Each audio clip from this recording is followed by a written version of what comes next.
Shalom Battle Youth, Christopher Tapiheru di sini. Senang banget dapat kesempatan yang indah untuk bisa membagikan isi hati Tuhan. Sebelum kita langsung belajar tentang firman Tuhan, tentang kebenaran firman Tuhan, kita berdoa dulu kali ya. Bersyukur Tuhan buat waktu yang indah kami bisa ambil bagian terbaik untuk duduk di bawah kaki-Mu, mendengarkan isi hati Tuhan. Kami buka hati kami selebar-lebarnya, dan buka isi hati Tuhan yaitu firman-Mu sebanyak-banyaknya. Karena kami tahu iman hanya bisa timbul dari pendengaran firman Tuhan. Berbicaralah Bapa, kami siap mendengar. Kami minta bantuan Roh Kudus karena sadar daging kami lemah. Konsentrasi kami mudah buyar, iman kami terlalu mudah goyah. Kami susah dibilangin. Tapi kami minta bantuan Roh Kudus. Peluk roh kami yang penurut sehingga waktu ini tidak berlalu sia-sia. Kami minta bantuan Roh Kudus kepadamu, Bapa yang baik, di dalam nama Yesus. Amin. Alright, gue bakal ngomongin satu yang penting teman-teman. Judulnya Before the End. Sebelum akhirnya. Ya, sebelum kedatangan Tuhan Yesus yang kedua. Kalau bisa di dalam konteksnya seperti itu ya. Apa yang akan terjadi? Ya, kita harus sadar bahwa akan ada kebangunan rohani, ya, kebangkitan rohani besar-besaran sebelum hari Tuhan. Dan kita harus ambil bagian di dalamnya, kita nggak boleh kelewatan, karena kalau kelewatan tentunya kita nggak akan diangkat ya oleh Tuhan. Dibilang dia menyiapkan, Tuhan Yesus ketika naik ke sorga bilang, dia pergi ke sorga, naik ke sorga untuk menyiapkan tempat bagi kita. Ya, dan kalau tempatnya udah siap, dia akan datang kembali. Catat di Yohanes 14 ya. Teman-teman bisa lihat, dan dia akan dibilang kalau tempatnya udah jadi, dia akan datang lagi untuk menjemput kita, membawa kita ke tempat di mana dia berada, dan kita tahu, kita nggak akan pernah ke sana. Ya kalau nggak terjadi, istilahnya apa, kita nggak ambil bagian dalam lawatan Tuhan, ya dalam kebangunan rohani, kebangkitan rohani itu, ya kita ngambil bagian dalam kekudusan, kita nggak akan bisa menghuni sorga. Dan kita bersyukur buat pengorbanan Kristus, darahnya menyucikan kita tentunya, tapi sekali lagi ini kita harus benar-benar meresponinya dengan tepat. Ya, keselamatan yang disediakan, dipastikan oleh Tuhan Yesus biar kita menerimanya dengan sungguh-sungguh, menghidupinya dengan sungguh-sungguh. Ya, before the end ini kita bakal ngomongin tentang kesucian dan kebangunan rohani, ada dua hal. Ya, I want to talk about with you guys. Yang pertama tentang holiness.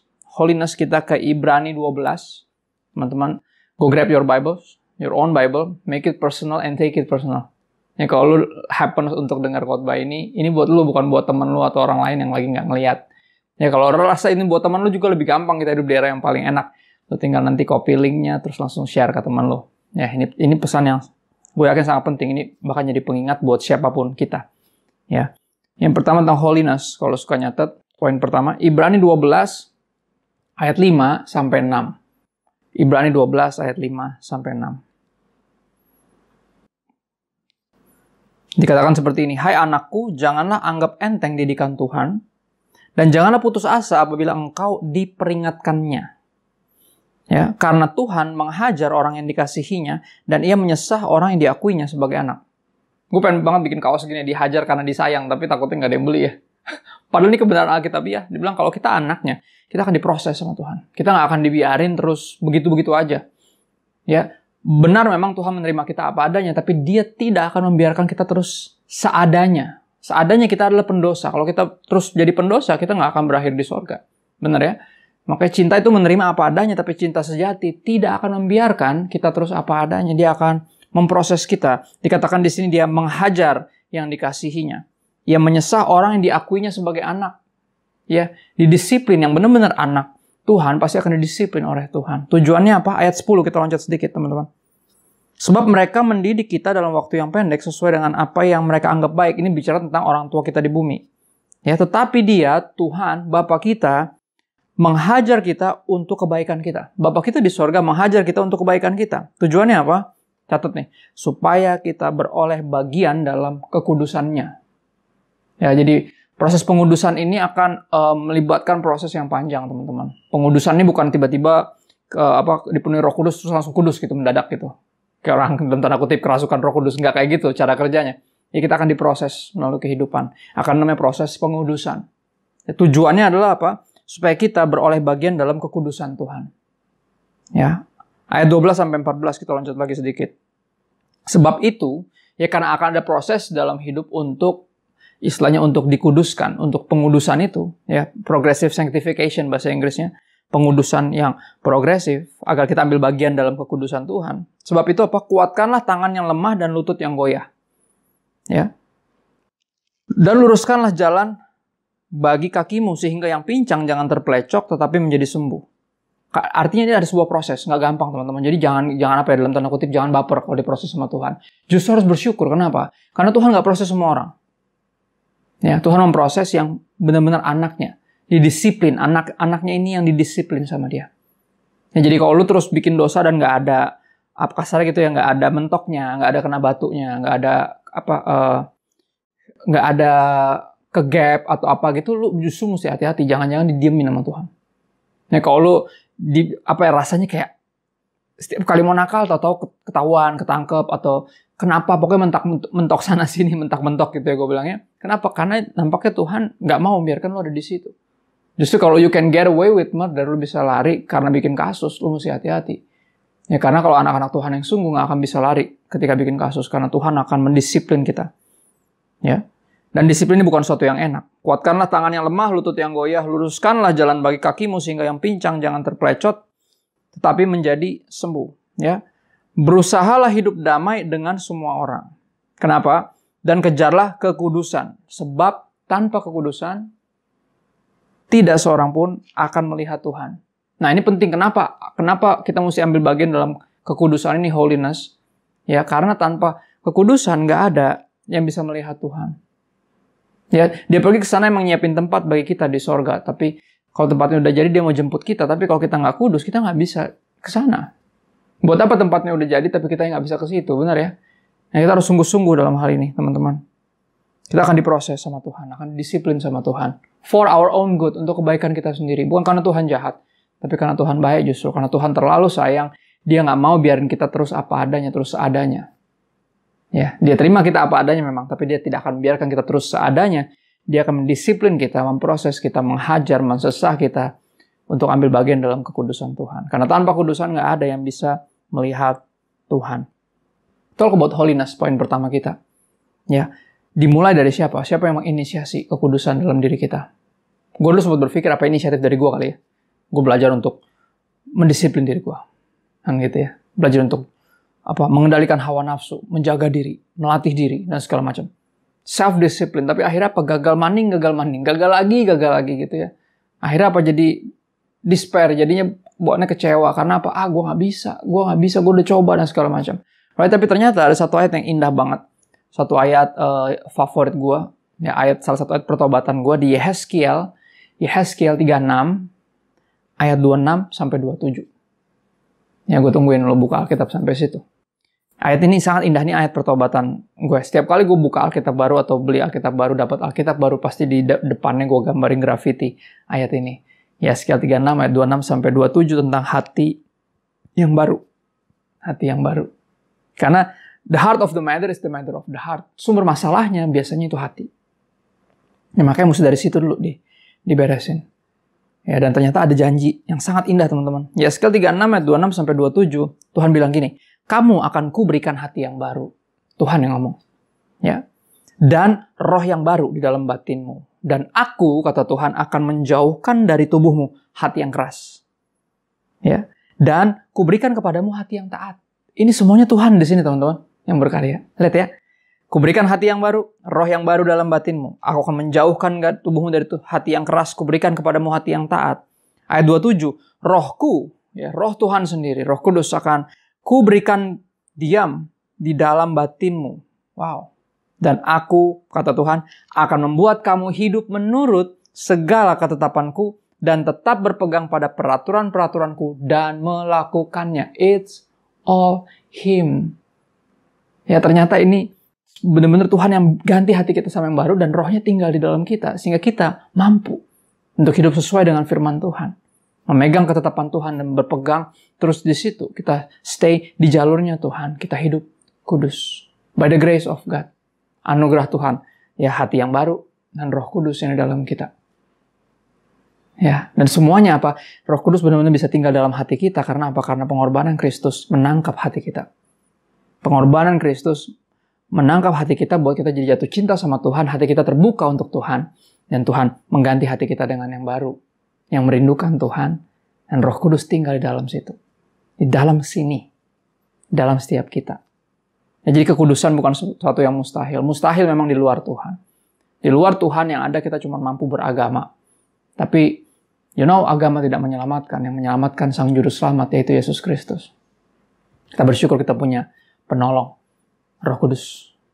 Ya, Roh Kudus yang memampukan kita. Tuhan sendiri yang memampukan kita. Nah, lead to yang kedua. Gue akan sebut holiness sebagai gini, revival yang terjadi di dalam kita. Kebangunan rohani yang dikerjakan Tuhan di dalam kita. That's called holiness. Keluarnya akan menjadi holiness, akan kehidupan yang penuh dengan kekudusan.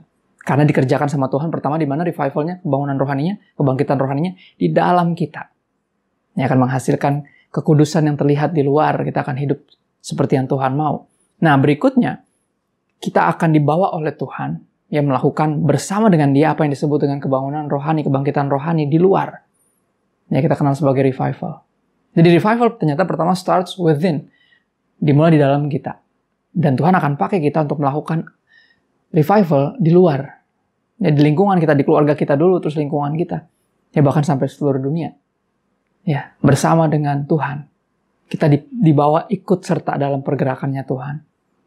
Ya, revival starts within, di dalam kita, and through us, melalui kita juga.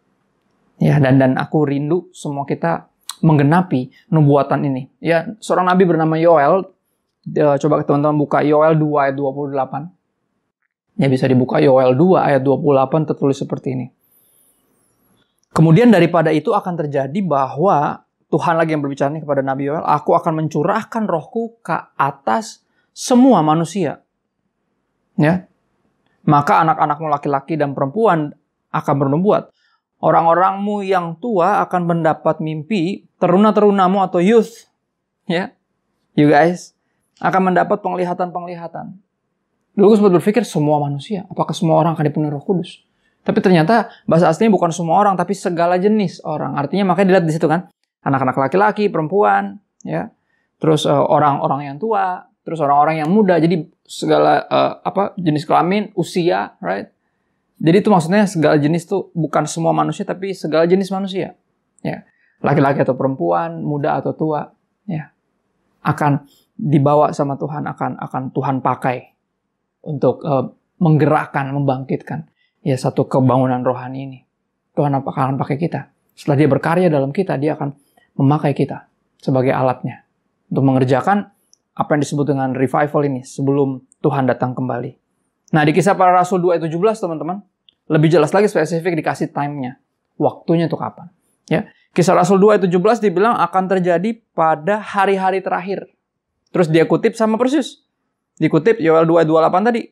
Ya, demikianlah firman Allah bahwa aku akan mencurahkan rohku ke atas semua manusia, segala jenis orang. Maka anak-anakmu laki-laki dan perempuan akan bernubuat, teruna-terunamu akan mendapat penglihatan-penglihatan, dan orang-orangmu yang tua akan mendapat mimpi. Ya, timingnya jelas. Yaitu kapan?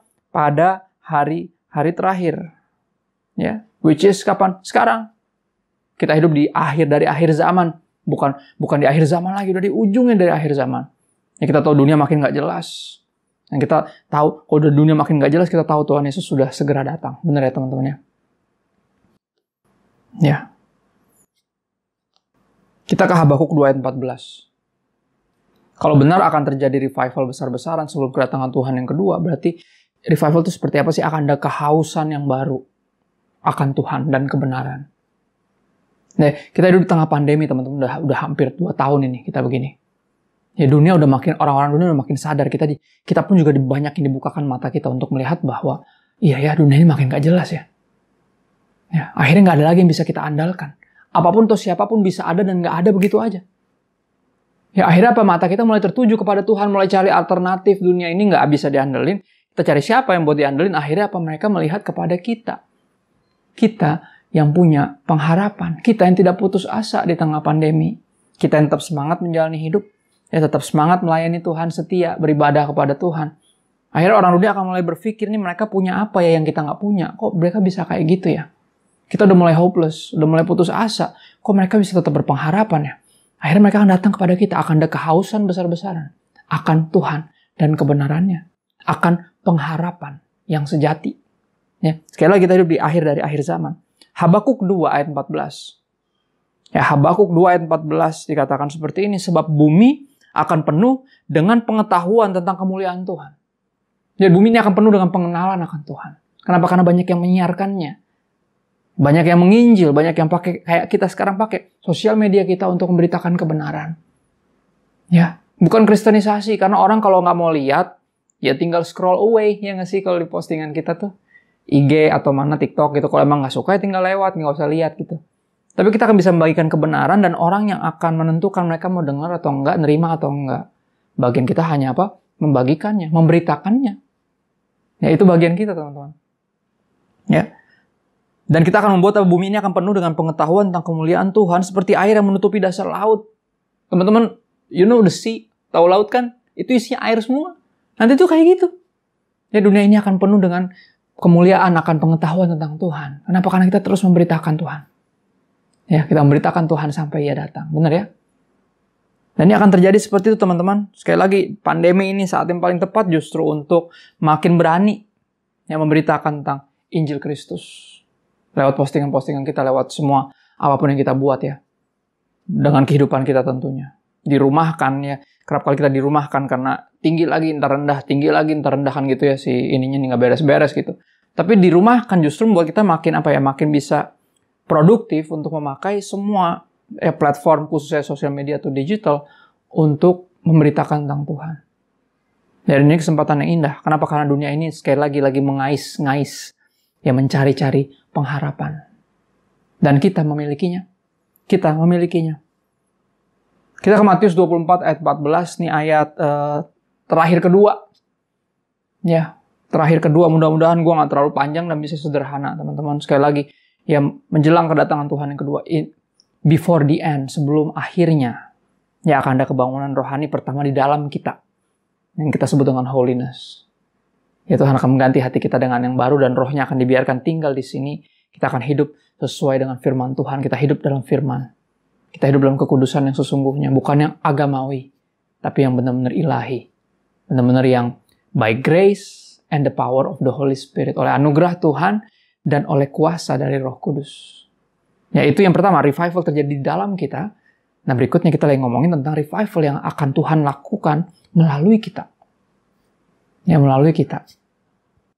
Matius 24 ayat 14 dikatakan seperti ini, Tuhan Yesus bilang, dan Injil kerajaan ini akan diberitakan di seluruh dunia, menjadi kesaksian bagi semua bangsa.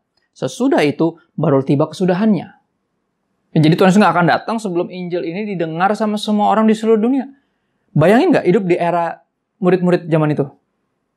Perintah-perintah kayak gini, janji kayak gini, nggak nyampe, maksudnya gimana caranya gitu, nggak masuk akal banget. Tapi kita hidup di era yang paling gampang, teman-teman. Ya, lu bisa ada di Indonesia gitu.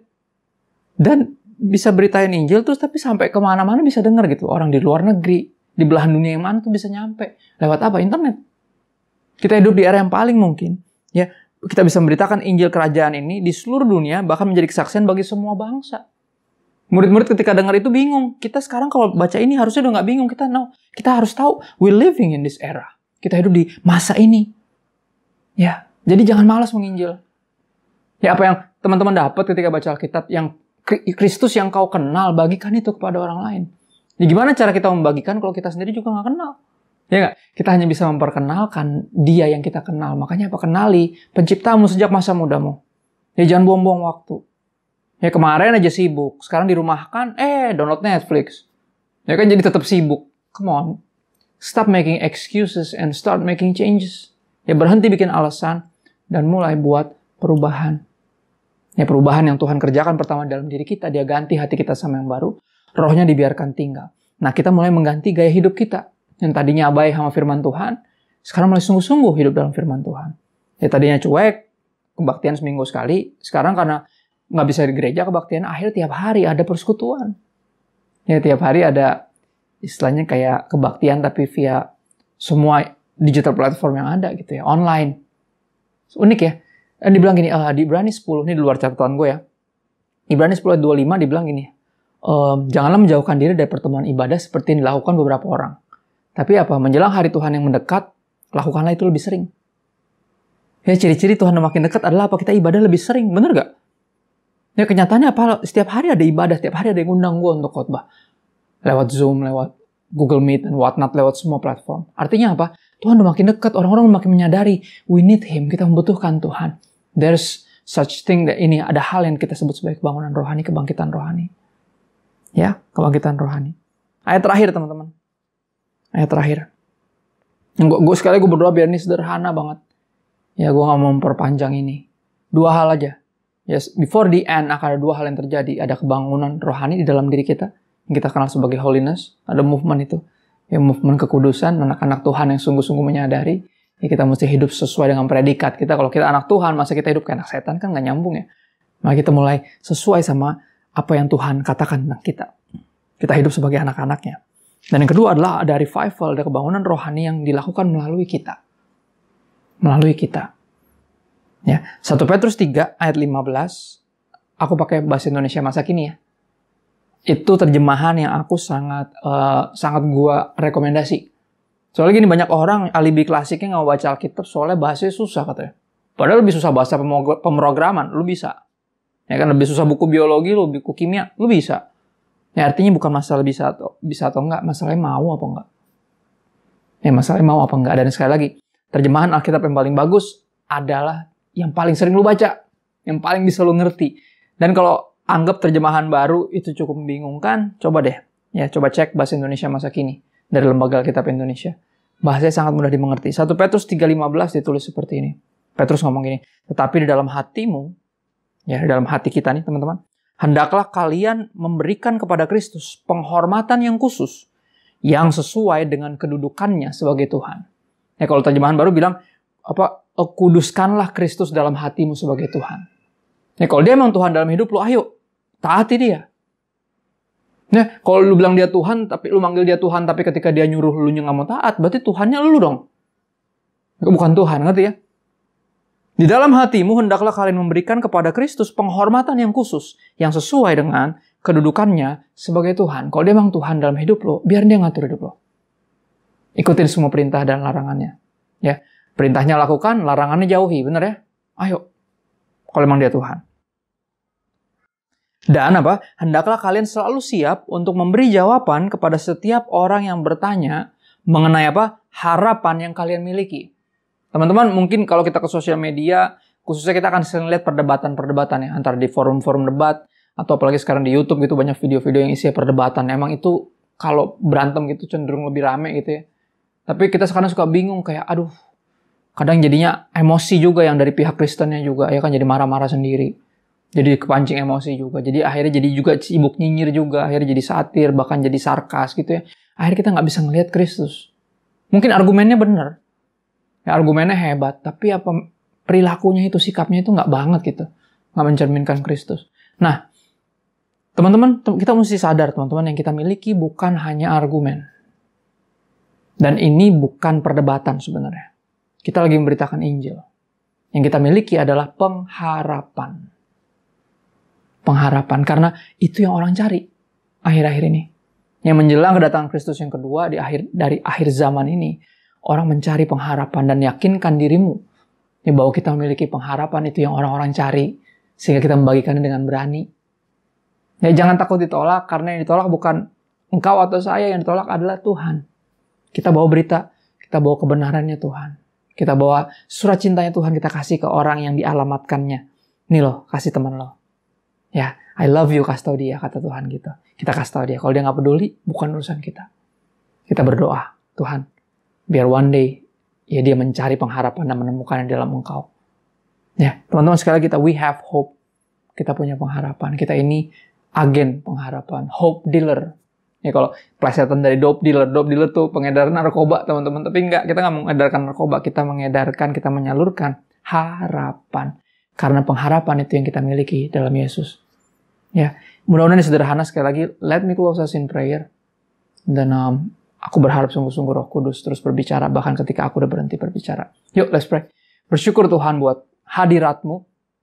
Walaupun secara jasmani kami bahkan nggak bisa ngumpul, kami nggak bisa melihat Engkau. Masih online kayak gini Tuhan, tapi kami percaya Engkau tetap Tuhan yang menepati janji-Mu. Engkau tetap hadir ketika ada 2 atau 3 orang berkumpul mencari Engkau, apapun formatnya. Kami bersyukur Engkau tidak terbatas ruang dan waktu. Kami sadar Engkau hadir karena suara-Mu sangat jelas di telinga kami. Meyakinkan kami that you are here and you are near. Engkau di sini dan Engkau dekat. Firman Tuhan di dalam hati kami dan di mulut kami. Tuhan cuma sejauh doa. Dan kami bersyukur buat hadirat-Mu, buat firman-Mu. Biar benih yang ditabur, yang keluar dari mulut Tuhan berasal dari hatimu. Benih firman itu nggak jatuh di sembarang tanah hati, tapi jatuh di tanah hati yang tepat sehingga bisa bertumbuh dan berbuah apapun musimnya, bahkan di tengah pandemi. Sekali lagi kami minta bantuan Roh Kudus untuk tetap berbicara bahkan ketika hamba-Mu sudah berhenti berbicara.